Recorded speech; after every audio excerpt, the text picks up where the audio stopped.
El Ayuntamiento inicia la renovación de la red de alcantarillado con una inversión de 500.000 euros. El consistorio pide colaboración vecinal para actuar contra los mosquitos en parcelas privadas.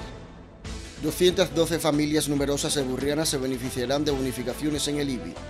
El Ayuntamiento invertirá 40.000 euros en una nueva fase de mejora de parques infantiles. Burriana redujo el desempleo en marzo en 218 personas respecto al mismo mes de 2014. El Ayuntamiento instala una nueva marquesina de autobús frente a la Llar Fallera.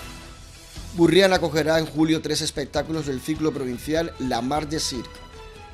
El Ayuntamiento entrega la recaudación del cine infantil de Pascua a Cruz Roja.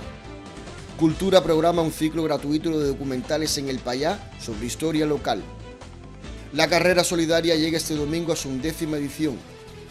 La Jubilatas Cups recibe el premio a la mejor regata de crucero de España.